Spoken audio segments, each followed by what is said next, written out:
It's showtime. Welcome to CPG Vibes number 187. Gavin, what's happening? Holy cow, Wade. It has been a crazy 7 days for me personally. I took the red eye back from Seattle last Thursday night, I guess at midnight, landed here, I think around 7:30, 8 o'clock. I think I got home by 9. We did Halloween, and then Saturday morning at about 3 or 4 in the morning, Ellie started projectile vomiting all over the place. And then so that persisted for the better half of 12 hours. And then Theo, the other twin, caught up to that. So Sunday night was him. And then Monday afternoon, Kathy got it. And then around 5 o'clock, I got it. So it was, we're all on the mend. We're all feeling better. This is the best I've felt, best I've slept in 7+ days. Wow, that's the gift that keeps giving. Spread that out over over the entire family over a week. That's tremendous. That's what my Well, dad was telling me too. He was just like, he's like, "This is the first of many, so just, let's take notes." get used to it. I know some of the pictures. I won't get too graphic here, but Not yeah, yeah, some of the funny, pictures were funny, funny, but gross. pretty amazing. But thanks everyone for joining us. I see Kenny, I see Derek, I see Melissa, I see all sorts of people here. But please, we're just talking this week, no guests, and we'll talk about next week's guests a little bit later. But anything you'd like to touch on, please put it in the chat. We'll get it up there. We're just happy to be back after taking last week off. I know last week I drove up to Ohio to spend the weekend with my wife's sister's family, and we had a great time in Columbus. Weather was beautiful. So yeah, really good time. I see Robert's here. Hey, Robert. Sorry about the Blue Jays. Awesome World Series, though. Awesome World Series. Dude, Sure. that Yeah. was, I talked with Robert quite a bit over the last couple weeks, and man, that was the best World Series I've ever seen. I'm a huge Atlanta Braves fan, and I know we had some good series back in the day too, and I mean, every single game was right there for either team. Yeah, game 7 was just absolutely Crazy. amazing, just amazing. Hey, Sean.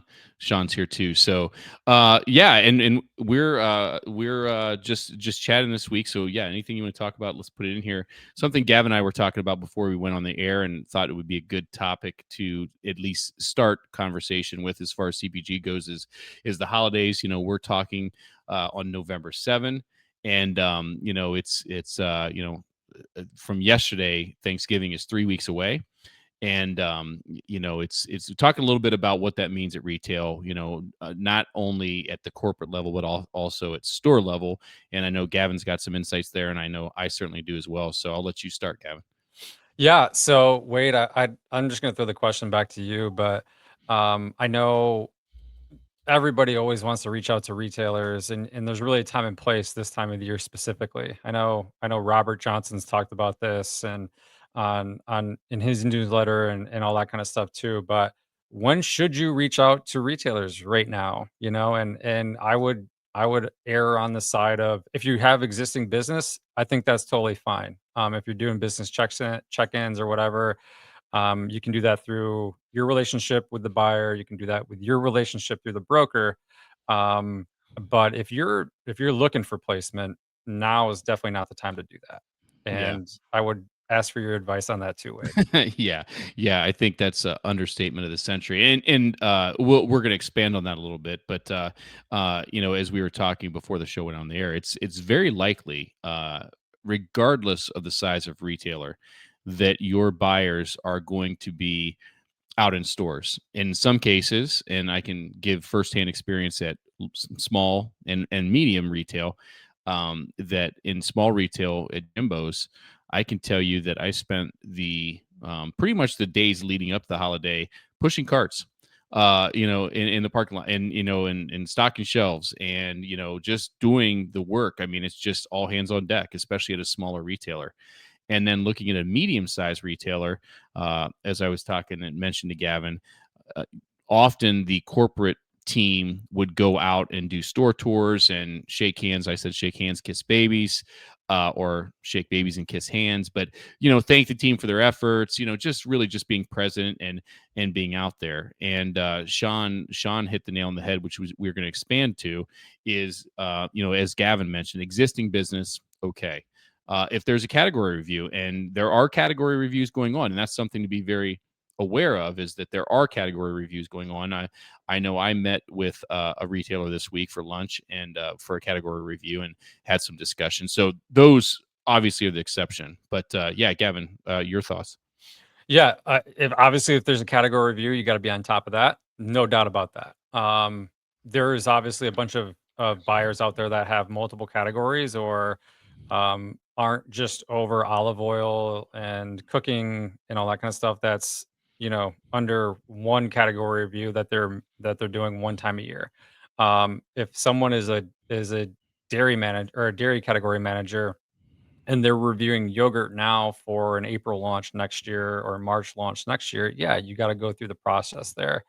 I think what I was referring to is if you're brand new or you want to get into Sprouts and their category review isn't open, what should your dialogue be to the buyer? I think you should shoot your shot, but I wouldn't be repetitive in shooting that shot every week because that buyer could be obviously doing its own thing and also understanding what categories that buyer is responsible for.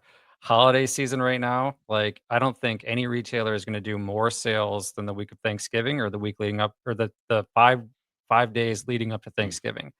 That is going to be where um the stores are gonna be super busy, ops is gonna be super busy, distribution, transportation, logistics is gonna be super busy, the distributors are gonna be the most busy.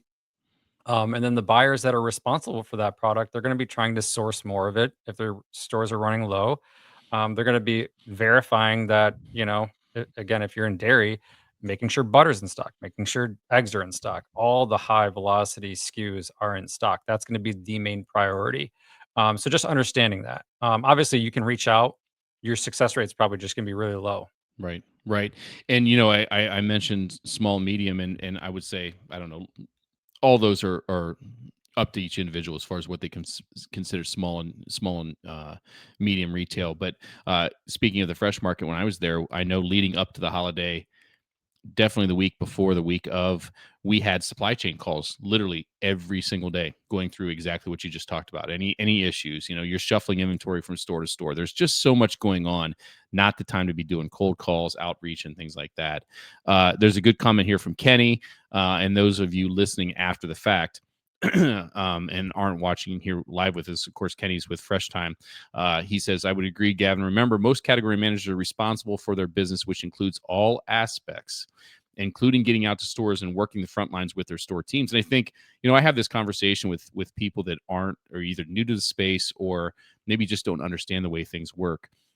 With regards to category managers, buyers, especially that level, right? When you get up to executives, it's a little bit different. But when you're talking about category managers and buyers, so much of what they do, a fraction of it is foraging or getting new items, right? It's just a small portion. As Kenny's saying, you're getting out to the stores, you're working front lines, of course, promotions, internal meetings, data, all those things. Foraging is just a small fraction. And so I think regardless of whether it's a holiday after the fact or what have you, always need to keep that in mind. If all a buyer had to do all day long was to forage and look at new and bring new items in and evaluate, they'd probably be a lot more responsive, number one, and number two, they probably wouldn't be as cranky as they are. But that's not the case. Am I right?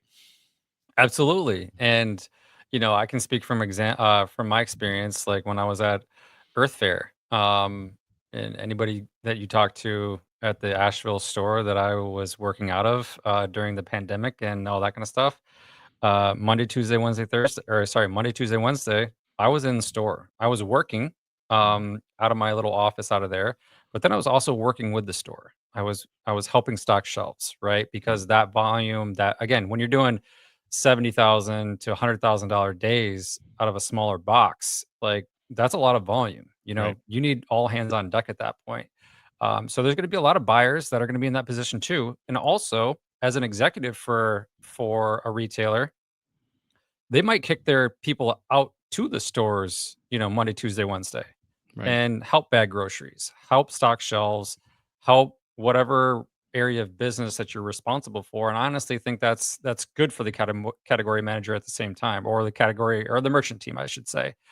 Because again, it starts introducing you to the customers that are buying your products. It's interacting with the store, which is really important, right? Lead by example. And if they see you working and getting your hands dirty, guess what? That's going to motivate them too. Yeah, absolutely. Absolutely. We've got a lot of comments coming in. I love this. Please keep them coming. We're going to get to them. We're going to start with Robert Kogan. Robert, let me find it here. He says, That holiday crazy season, Canadian. crazy Canadian. Holiday season is here already. Pre orders done by June. I want to come back to that a little bit later. New store openings might be happening. It's possible. I've seen it. However, some existing brands get bigger orders, possible piggybacks for a new brand to sneak in. This is the independent small chain category. Totally agree. Next up, I had, I'm scrolling too fast here. Kenny, I would recommend opening your message, this is an email reach out, trying to relate to the buyer. Example, hey, ex buyer, how are you doing? I know you're probably busy during the holiday season. Is there anything that we can help with? Then softly share your product. I don't know, Gavin, your thoughts there. And I want to come back to anything that we can help with, especially if you're an existing brand in the store. But I'll let you go first. Yeah, I mean, obviously, this is a vague example. I think, obviously, again, understanding what that buyer is specifically responsible for would help, indicate what they could potentially help with. If you're, a butter company that's set up in the same DC that Fresh Time is, and the number one selling butter that Kenny has or that Fresh Time has is out of stock, it's like, hey, yeah, make that intro or whatever. But I you know, for me, when people were reaching out during the holidays, because I was responsible for a lot, it it could only be category review focused. Like, I don't even think I was responding back to emails at that point if it was nothing to do with the category review that I was managing. I just didn't have time. And then also, like, in Kenny's situation or freshman's fresh time situation, or just any of these situations in general, stores are the most important thing during this time. So it's getting stores loaded up now. I mean, it's November 7th. If Thanksgiving's in roughly 20 days, um, stores are merchandise for Thanksgiving right now, right? Broth is either on an end cap or it's on a massive display somewhere in the store. All your olive oils, all your butters, like you're probably getting your par levels in the dairy cooler set up for that. Because I think Robert just alluded to this too. If you share a DC with Whole Foods, like Whole Foods is doing the same thing. Mhm. They don't want to be out of stock during the holidays. So, and this happens with a lot of distributors where you might get capped at 3 cases per SKU on your heavy whips and on your sour creams and on your cream cheeses and things like that. Which goes back to, I think, also you have to order a lot of these holiday specific items. You have to order these at least 6 months in advance. Yeah, yeah, and I agree, and I want to talk some more about that because there's some.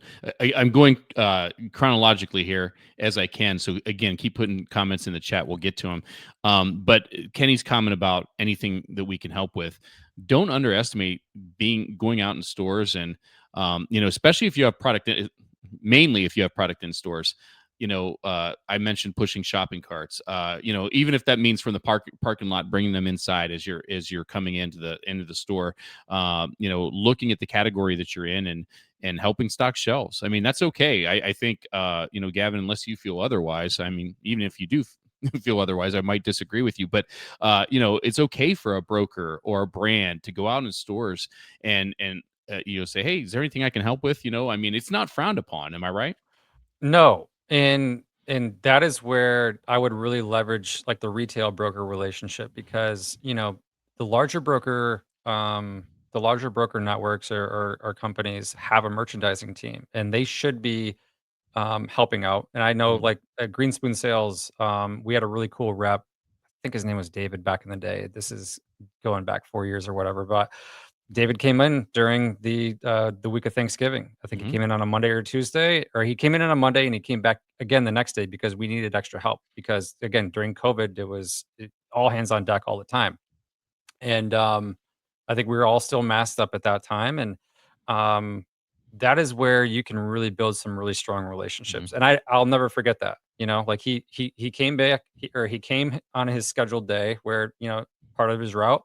We asked him for help the next day, and he came back. Sure. And like that means so much as a category manager, as a director, as a VP, where you have your broker stepping up. And I know I obviously have a lot of experience working with brokers, and setting stores up and new stores and helping them set stores. But that goes a long way. And also, like, this is also the time for, or the lead up to this is the time for brokers to really enhance that relationship with the retailer too. Like, this is a thank you. This could be a good opportunity to take your buyer out to dinner, whatever that is, if that's acceptable at that retailer, and thank them for the business, because this is, again, brokers, the good ones, they take some time off during the holidays, right? Mhm. Some of them give their team off, or you're getting Christmas and Thanksgiving and the days leading up to it, or just the entire 2 weeks, Christmas break off, right? So this is a really good opportunity to do that. So again, if you're a brand, that's trying to get in, this is also a good time to leverage your broker at the same time. Definitely, definitely. And then we're going to come back a little bit here as we keep going. Kenny just kind of reiterated what we talked about. Only 10 to 15% rule of thumb in forging new items. So only 10 to 15% of his team's time he's estimating is spent on new items. And then along with that whole category review and whatnot, it's talking about. And we're going to jump we might go forward and backward a couple times because I want to keep chronologically so I don't lose some of these comments. But Kenny says, also, a big tip: do not circumvent the category manager and go to their boss to try to grab attention. Not a great way to build trust. And I know I've talked about that with Luke on CPG Office Hours. As far as there was numerous times where maybe you have an in with the boss or their boss's boss, and you play that card, and you just need to be very, very aware that that's not going to, Kenny says it's not a great way to build trust. I think he's being overly nice in saying that. It's going to more than likely, I'm not going to pull any punches, it's going to piss your buyer off, Yeah. because they manage their categories, they're responsible for the P&L, and nobody wants their boss's boss or their boss's boss's boss coming to them and saying, you should put this on the shelf, right? I don't know Yeah, your and like, experience there.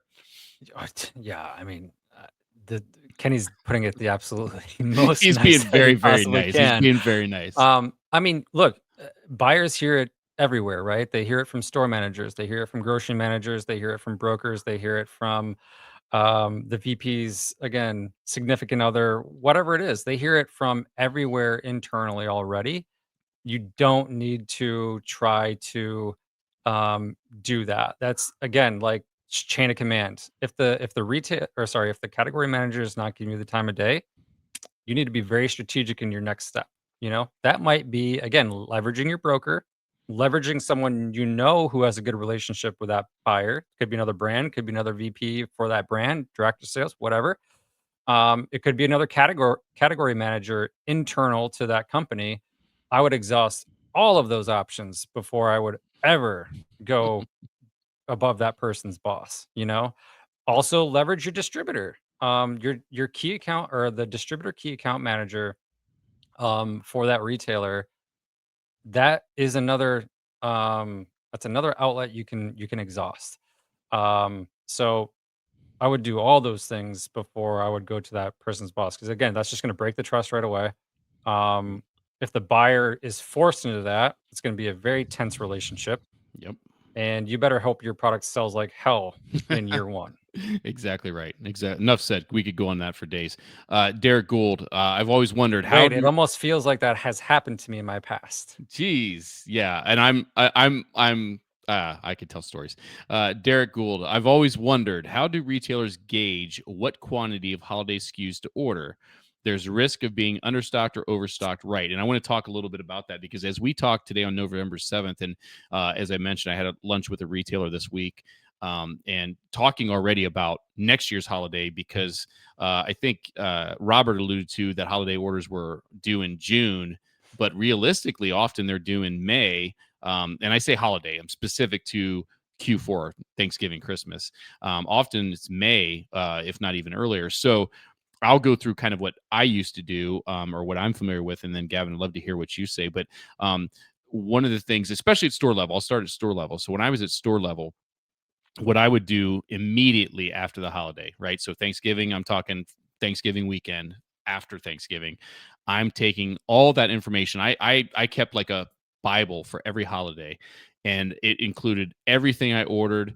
In advance, because we did what we call firm orders. So we would order, our key items, like some of the stuff you talked about with eggs and butter, but also like gravy, stuffing, all those accoutrements that you need for the holidays. And I'd keep track of exactly what I ordered, and then after the holiday, I'd make notes, and it's like, I looked at what went well, what didn't go well, what did I run out of, what could I use more of, what did I have too much of, and I did the same thing with my labor. What in each department, like, did I have enough help in dairy, grocery, frozen, beer and wine, and kind of kept just a catalog so that next year, or in what we're talking about, sometimes months in advance or after the holiday, I had this notes of exactly how I felt the holiday went and exactly what I felt I needed to adjust for the coming year, as far as that goes. And I don't know, Gavin, and that was at store level, and then at corporate, it's very much the same thing, right? You're looking at your sell through based on what you ordered,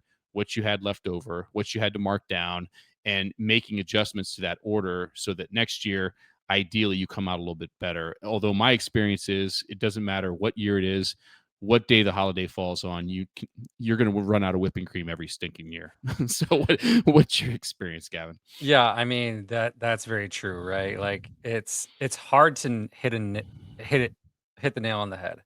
I think, again, depending on what category you are, you need to do, and I'll speak on the retailer side. So if you're a category manager for your retail chain and you're making these orders in May, you should be doing a full-blown recap of all of your main holiday SKUs, whatever it is. If it's pumpkin spice, eggnog, if it's eggnog, broth, everything that you see a massive jump in, and tofurkey, all the vegan roasts and all that kind of stuff that just I can't tell you how many vegan roasts I've sold in my life. It's a crazy amount. It's a crazy high dollar number, and I will say, you always wanna try to run out of that stuff. You don't wanna Mhm. run out of that stuff in mid-November. Right. You wanna try to run out of that stuff by, like, the 2nd week of 2nd week of December, Right. right? You're not gonna sell many vegan roasts, as an example, after Christmas. Like, the next best opportunity for you to sell vegan roasts is gonna be Easter. Right. So, you do not want, like, a huge surplus in that.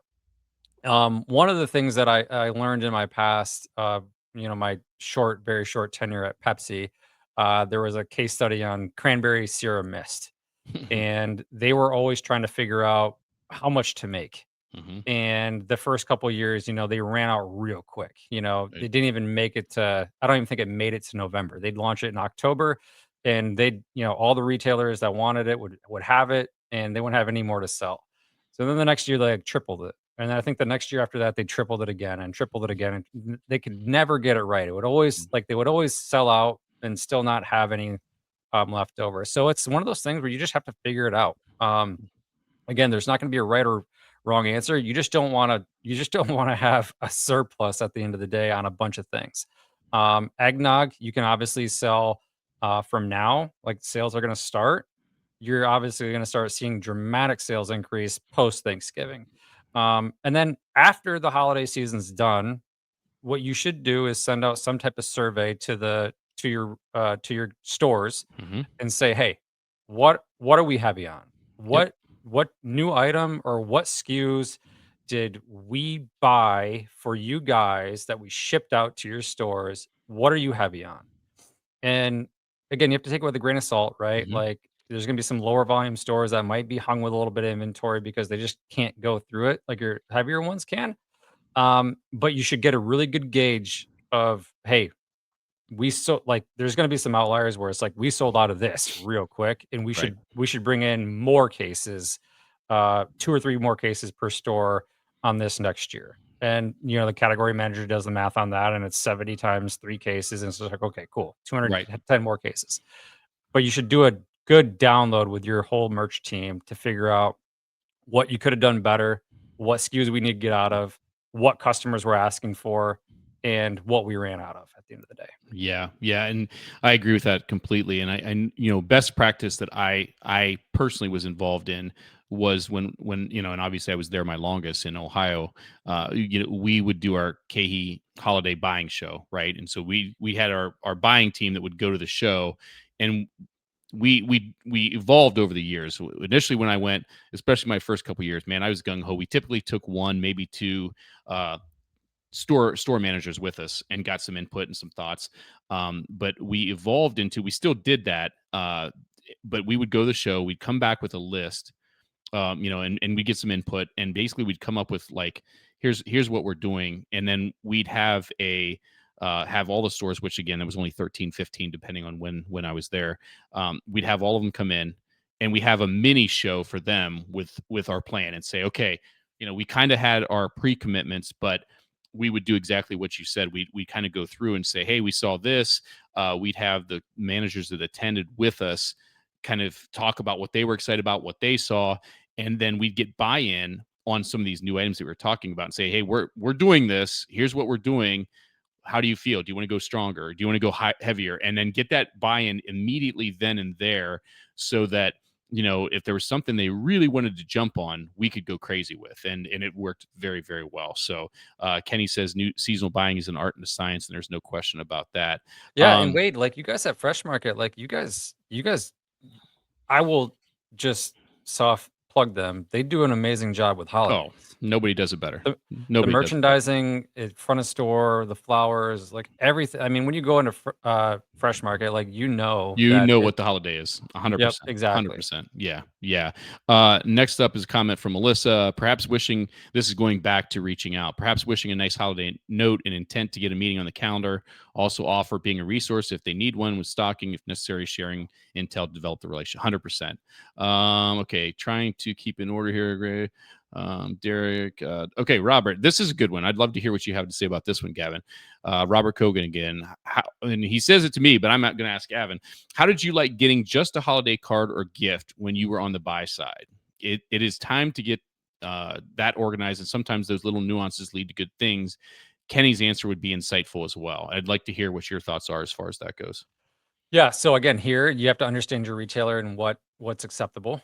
Um, I will say, like, when I was at Fresh Time and Earth Fare, it wasn't frowned upon. I think you definitely need to be strategic with the dollar amount that you put. Like, I would not do anything over $50, because I think that starts, like, going down a bribery path Mhm. per se. Um, but holiday cards, like, again, going back to my time at Fresh Time, Simon, our director of grocery at the time, um, all holiday cards would go up on his office, glass Mhm. door, glass wall, and we would fill that office up with all of our merchandising thank yous and well wishes and all that stuff. So that would start on, leading up to Thanksgiving and then Christmas.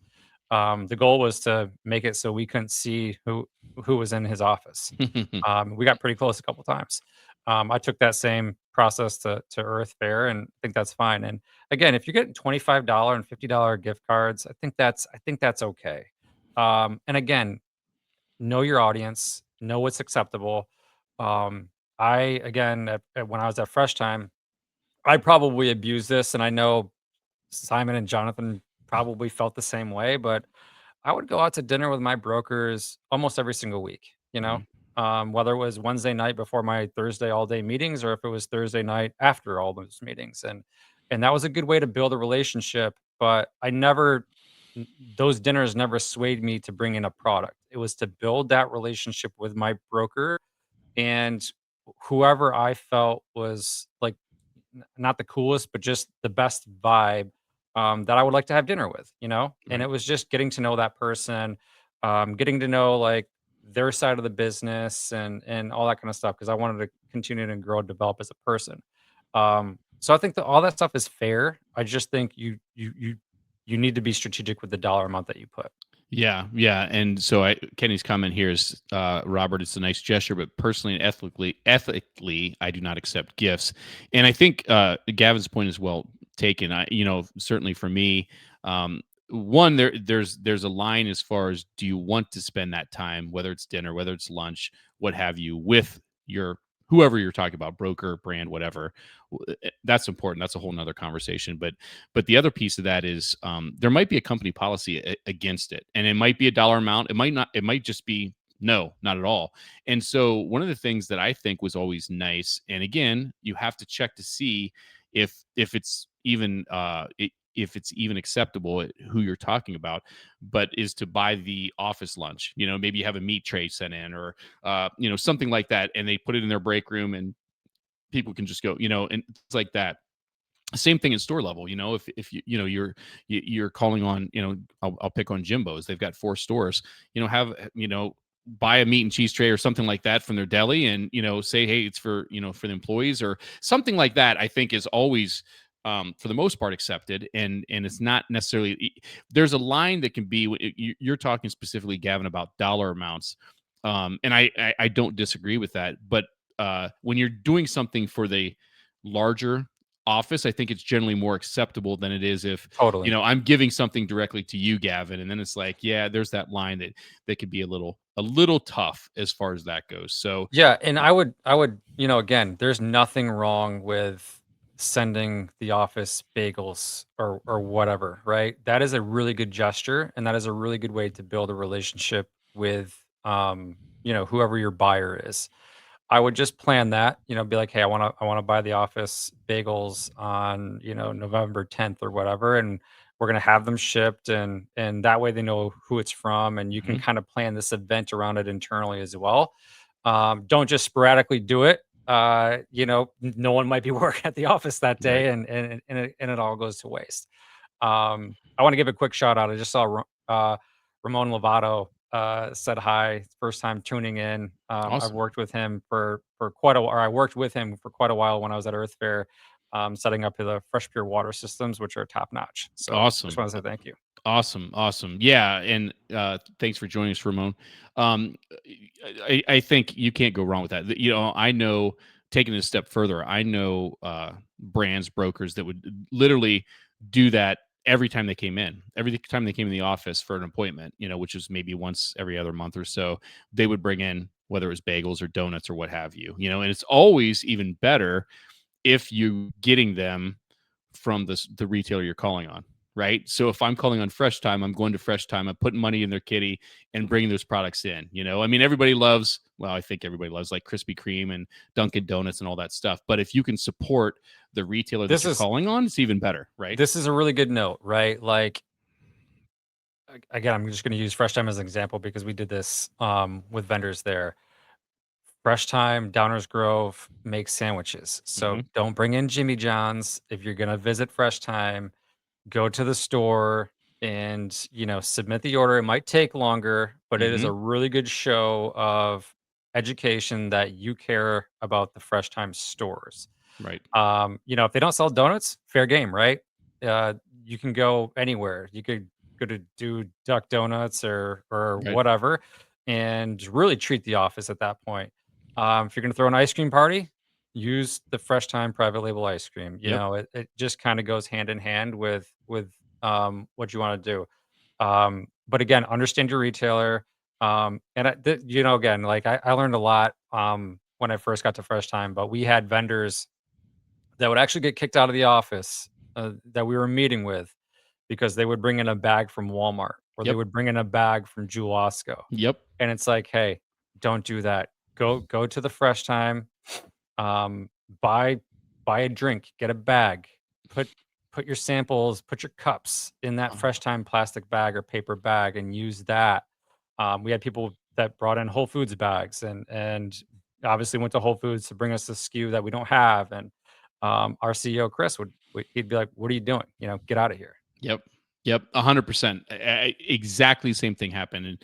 And it's to me, I want to go back to the sample thing and sending things in here for a second to kind of put a bow on this, but it's kind of retail, or culture 101, right? I mean, it's like you But don't wait, a walk lot of people in. don't get it. I, They I don't think know, like I that. know, I know, I get it, but I mean, I do, but I lived Yeah. it. But I'm going back to sending something into the office. The other thing is you need to get credit for it, right? So it's great if a bagel show up, everyone's going to eat them, but if you don't put your name, company, something on there to get credit that you did that, you're kind of missing the boat. And I tie it in with samples because we had this example happen where a retailer had samples showed up. They really liked the samples, but there wasn't any contact information. They had no idea who they came from, and they didn't know the company name. They didn't know anything. It was just, hey, I like these samples, and so do you expect me to go to the website and figure out how to get a hold? Just a mess. We can go all day on that one. Have to say hi to Alex real quick. Alex Bear, good to see you, buddy. Hey, all checking in just to say go Dodgers. You fellows are looking good. Thanks, buddy. Let's see. This is, I think, from Lori Volk. I helped both my customer and myself today by picking up 20 cases and discontinuing conventional channel today. Awesome job. What else do we have? Let's see. Skipping ahead here. Oh, we could talk a little bit about this. This is something in-store transfers. Yeah. Kenny, do you guys do in-store transfers? Some locations are moving more product than others. I don't see that Kenny's answered that yet, Gavin, but I'll let you answer, and I can certainly chime in as well. Yeah, I think at the end of the day, like you're a collective unit, right? So again, not every store that you have is an A store. So if you did a distro of holiday items or even like you shipped out end cap stuff for a promotion and a store would didn't sell it as well as the other ones did, we would always, as long as it was close in vicinity to where you could make that happen, um, that was fair game. You Hmm. you could do a transfer from store A to store B. You just got to do an inventory check and all that kind of stuff, store level stuff that I kind of understand, but you do it through a gun and you just got to make sure at the end of the day that it's delivered. You obviously don't want to do that too much, but it does work. Or again, retailer to retailer, it can work if your store is in close vicinity. Yeah, and I can tell you, especially in Ohio, we did that all the time. I'll go back to my days when I was at store level. We had probably 3 stores within a half hour radius, and it was a constant. Holiday or non-holiday, like sale items. Hey, we're low on this. Can we do this? And especially as it got to the end of a sale, where we did 7-day sales, not month-long sales. So if we were running tight and didn't want to order more, but they were heavy, it was just we were constantly working with each other to work through that inventory. So I want to say something real quick because I have been trying to go chronologically here on what we see on our live stream, but there's more comments coming in on LinkedIn that aren't feeding over, and that happens sometimes, and I don't understand. It's just the whatever happens. But Jonathan Lawrence is with us, formerly of Fresh Time, now with help me out, Gavin. Advantage Advantage. solutions. I was gonna say Yeah. the other A word. So Advantage. He's gonna be our guest next week, by the way. So thanks for joining with us, Jonathan. We look forward to seeing you with us here on the show I next do week. wanna I do wanna touch on this too really quick. Like, Yeah. obviously, we talked about it for, like, 2 minutes.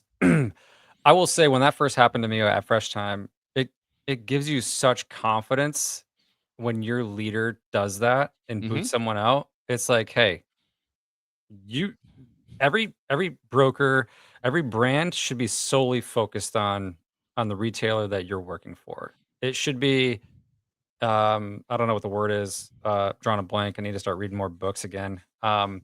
It is disrespectful if they come in with a competitor's bag. That means that they're not thinking of you. It means that they don't care about your brand. And it goes back to what Steve Black mentioned about protecting your brand. Hmm. You, as the category manager, director, VP, CEO, you have to protect your brand and let them know that that's unacceptable. So when I saw Chris do that for the first time, it allowed me to develop that confidence to, you know, Hmm. call brokers out going forward and say, and again, like educating brokers, like, hey, we just did this as an example. We booted this brand out. Make sure no effing brand comes in here with a competitor bag ever again. Yeah. Yeah. So again, Jonathan, thanks for the comments and look forward for you joining us on screen next week. And Kenny says, I have a story when a broker presented me coffee and brought a competitor's creamer to cut it. Wow. And then this one happens more often than it should. Another popular mix up having a fresh market logo versus I think you meant to say TFM, but FTM1 on a presentation. So in other words, you're using the same presentation over and over and over again. You've made one at, I'm making this up, Whole Foods, and you call on Sprouts and you still have the Whole Foods logo. Just looks bad. It just It looks bad. happens a lot. Kenny's just using the reference because I think they're both the same as Fresh Time Market now and TFM. So Yeah. there is some crossing there. Yeah. Um, but yeah, it's That's why you just gotta be dialed in, man. And Yeah. also, again, just going back to making decks really quick, don't make them overcomplicated. Make them nice and tight. Yeah. Most buyers want them nice and tight now. So if you're using competitor logos or sorry, retailer logos, I will say it is tough to sometimes find your actual retailer logo. Hmm. But if you're putting logos on multiple pages, like, you Double know, check and double check and triple check. you're gonna have to however many pages you have, it's 5 different pages, you gotta do 5 different double checks on that. Right. Well, and it goes to say, especially with if you're doing an in-person meeting, going back with all this competition things, and you really don't understand until you're in a retailer's shoes how they view that competitive aspect. Because buyers, decision makers, been talking about, category managers are charged with getting out in the market, not only at their stores but competitive stores. And so when you're calling at corporate and meeting with a Kenny and a Gavin and a Wade and whoever else, the expectation is that you're familiar with those stores, right? And oftentimes I'm talking to people who've never stepped foot in one of my stores, and I've talked about this since we started this show. 200 episodes ago. It's like, get out there and get in these stores, and in this case, what we're talking about, support them, whether it's a gift, whether it's a cutting or what have you. You should have their bags and be showing that. And again, I say this, and I'll just say it again, since we have some new people with us and maybe listening after the fact, that um, there's no excuse in this day and age with Instacart and the availability to see what's in assortments, to check this stuff out online ahead of time and do your math. I mean, just do your homework so that when you have that conversation, you have an idea of how a retailer goes to market. If you haven't had a chance to get into a physical store, you sure as hell can spend 5 minutes, 10 minutes on their website looking around to see, look at their ads, look at their marketing, their socials, all that stuff. It takes zero time and effort to do that. And if you're And not look, at the doing end of the that, day, come if on. you're flying in I guess I think if we're talking before 2020, like, it's probably it's unacceptable to even have this conversation, right? Like, you're flying out for most of these meetings. Video meetings basically don't even exist at this point.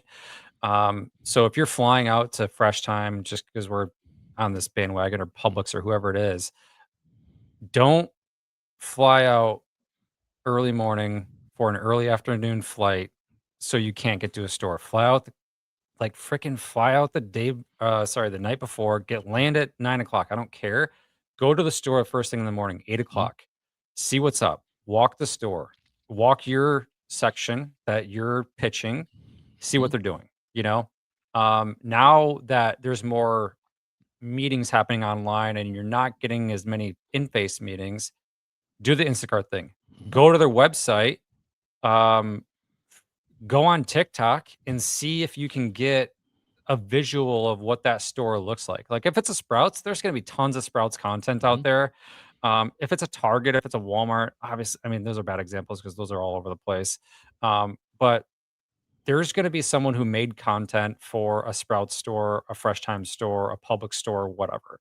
Um, but today, like if you get a meeting at any of those retailers, fly out the day before. mhm. Give yourself, if you're going to fly the same day, give yourself a 5-hour window to where you could hit a couple stores. Yep. And I will say, like, when I was out in Arizona or Phoenix a month ago, whatever, yeah, about a little over a month ago, it was actually really eye opening for me. I had been out to Phoenix the previous time back in 2015, and I was really green with retail. Um, but this last time I went out to Phoenix, the only Sprout stores that I've been in out here are brand new ones. So when I went out to Phoenix, I don't even think I saw a brand new store. I just saw a Mhm. lot of old stores. Right. And I think they were the old Sunflower stores. I'm not sure if Henry's was out there too, but like there was, I think, 4 different vibes of stores that I saw because I went to like 10 different ones. And that started helping me educate, or I educated myself a lot on that, where it's like, oh my God, like how much have they evolved? You know, they've Mhm. evolved crazy. But then you start doing the research of who they bought and why the stores are different. I would have never got that experience if I didn't go out to those physical stores. Yeah, yeah, and I think the other thing with that, and I keep referencing having lunch with a retailer this week, and I think I Does your wife it's know? yeah, she knows. But it's eye opening when you're what you're talking about because your point. I'm going to take it another direction, but it's on the same path. Uh, you if you've only been in a one store or a newer store for that example, you may not have any insight into what really that retailer is doing. And the example I'll give you is this retailer I'm talking about literally told me in about 200 stores that they have 40 different set sizes for those 200 stores. And what that means is if you go into the one store that has the largest set size, but there's 39 others with different assortments in it or smallers, you're assuming that everything looks the same, and that might not be the case. It goes right along with what you're saying. We've got a lot of comments here coming back with Sean always saying always go to the store before the meeting if you've never been, even if you have been or haven't been in a while, it's still a good idea. Kenny, you're paying for the trip anyways. Get out there. This is a good one from Derek, and I think something that especially with LinkedIn, you see so much community and blah blah blah. If you're not Sean local, leverage your Sean does network. Yeah. Sean does a really good job with this. I know he'll like be visiting an area or whatever, but I know he's done this in the past over the last couple of years where um man, can't draw her name right now, but she worked for or works with Lakewood Juices, and she would take pictures of Hmm. the Mideastern set and share them with Sean and vice versa. Sean would do the same thing for her and getting pictures of the set, and like that's just again that's community building and all that kind of stuff. So really good point, Derek. Like if if you are going to run it tight, if you don't have the budget to do an overnight or buy a car or rent a car, leverage the network. This community is huge at the end of the day. And if you need a set of Jimbos, there's going to be someone in San Diego that can run by and help you out. Right. And Derek's comment for those of you listening after the fact, if you're not local, leverage your network. I'm always happy to help with photos of regional stores. So putting a post up on LinkedIn, hey, is anyone in this area? This area can get me a photo of, this retailer. They'll do it. Rich Insight says, I do this when I run eye tracking studies, arrive a day early and scout. Sean's comment here, buyers like when you tell them something about their store that's unusual or they might not have known. So Pamela it, Ford. yeah, That's who it was. Pamela Ford. Yeah. So good stuff. I think it's just something, again, not to just beat this stuff into the ground, but you really, really, and this is mainly geared towards brokers and salespeople that you need to be in tune with what's going on, not just at corporate, but in the stores, because I think, time and time again, I use the example of Jimbos, and if you haven't done your homework ahead of time and understanding that your product as it sits can't be in those stores because of their ingredient standards, you're wasting your time. You're wasting the buyer's time by even, so when you're talking about ingredients and things, they, the non-GMO certification, the organic products and the things that they don't allow in their stores, it takes 5 minutes to go to their website and find that out. And if you send via their portal submission an item in, you just make yourself look bad. Just take the time. It really doesn't take that much effort. So Yeah, I want to come back to this really quick. It doesn't have to be anything specific to the buyer you're meeting with either. no. Like, if you just compliment produce merchandising or meat merchandising, food service merchandising, something cool about the store that you saw, the interaction you had with an employee, the cashier said hi to you, and you have went to 5 other retailers before that, and the cashier didn't say anything to you. All that stuff is going to have an emotional impact on that buyer in a very positive way. Absolutely. Absolutely. So lots of comments, good dialogue today. And if there's anything else we haven't touched on, please, that you'd like us to put that in the chat. What do you think, Gavin? Anything else from your end that Well, we we only talked a really lot about? talked about the holidays, right? Yeah. I didn't think Well, we this was talked about gonna be. category reviews and Yeah. I mean, we kind of, just in general tips. I mean, because all these things that we're talking about now, that's year round, right? That's not just holidays. Oh, yeah, yeah. Good point. Yeah. I think anything meeting with a buyer at the office, like, all that stuff, reigns true whether it's holidays or, you know, 5 months ago. Like, you never Right. wanna bring a competitor bag or a competitor coffee creamer to a meeting. I think that's you shouldn't be cutting coffee, uh, with a creamer anyways. Like, Right. you should be drinking that stuff straight. Right. Well, and something something we really haven't talked about, but if we're on this whole thing with do's and don'ts, relative to your, Gavin talked a little bit about tightening your deck up, and I always said ditch the deck. Man, if you're lucky enough to get an in-person meeting, do not read your presentation. I don't even know if you need to open the damn presentation. Have the conversation. You're face to face in front of your buyer. The presentation's there. This live samples are in front of you. Talk about it. Talk about the story. Talk about the product. Let them touch, taste, feel it, look at it. But your presentation is there for them to look at. You can go through it if you have to, but I think I've shared this before. I've literally had people verbatim read decks to me in person. And it's what a waste of time, right? You've got this printed material that quite honestly is probably going in the trash the minute you walk out the door. But you've got an opportunity face to face with the person that's going to make a decision about your product, and you're looking at a piece of paper and reading words that they can look at if they choose to themselves. I don't know. What's your thoughts there? Yeah, you know, if you again, I'm just gonna rely on the broker here, but, like, at the end of the day, your broker should be educating you through and through on each buyer that you're meeting with. So if that broker says, "Hey, this person only wants 5 pages," they Mhm. should tell you that months in advance, because you're not just gonna put together a deck because you got a meeting because their category reviews tomorrow, like, that's gonna be something that's gonna be well thought out. Um, and each buyer is probably gonna have their own again, just going back to my history, buyer A is gonna be different from buyer B, and it's gonna be different from buyer C. They're probably gonna have a little bit of the same structure, but it's gonna be a little bit of the different format. And each retailer is gonna be different too. So there's just gonna be a lot of different things that you can possibly do, but understand from your broker if you're using them um, to put together the deck that's gonna be most adaptable for that conversation. Right. If if you don't have a broker, then simply ask the buyer, how long how long of a meeting am I gonna get? If I'm gonna get 15 minutes, guess what? You only need 6 slides because 15 minutes goes by real quick. Mm. If you have 30 minutes, it should not be more than 10. Right. And also just reiterate to the buyer or ask the question to the buyer, how and what do you want on this deck? Right. And what they want to see. If you have an in-person meeting, you should have the deck up. You shouldn't obviously I wouldn't say ditch the deck.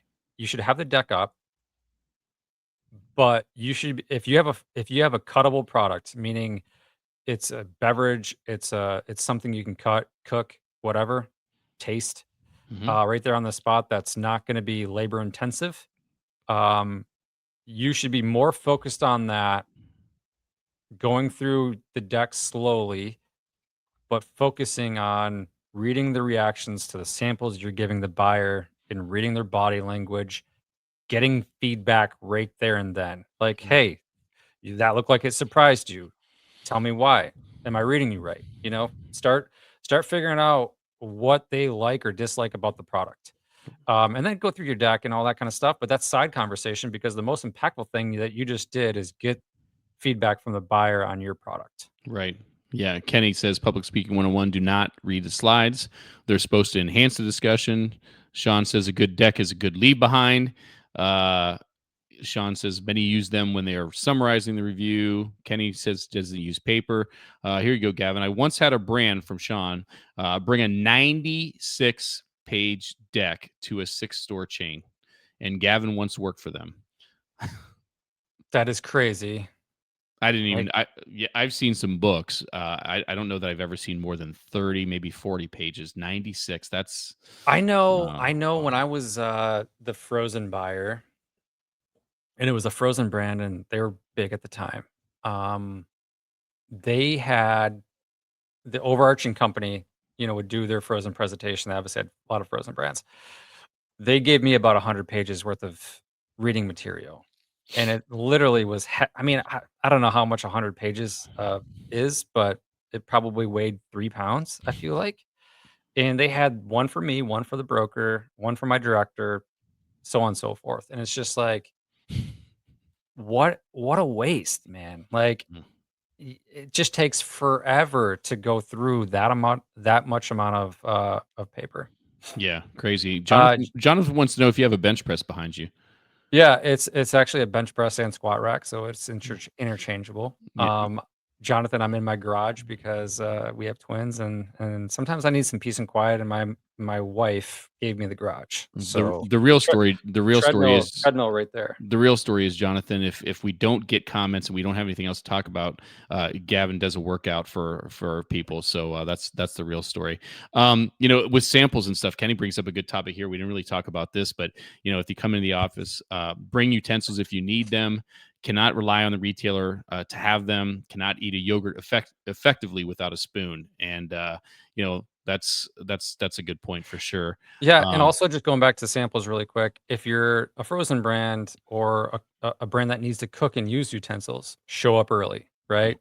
mhm. Figure out where you're gonna do that, how you Can you can do do that? it. Can you do Can that? you? Yeah. Yeah, I made the mistake, personal mistake. I was having a meeting with Meyer.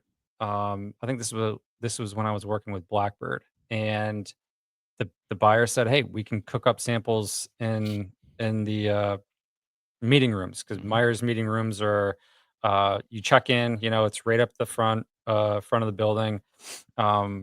There's probably 100 meeting rooms, and I was asking the receptionist or whatever you call those people at the front, if I could get an oven or I needed to connect because I had this oven that I was connecting. She's like, "Hey, you can't do that here," and I'm like, "Oh, okay."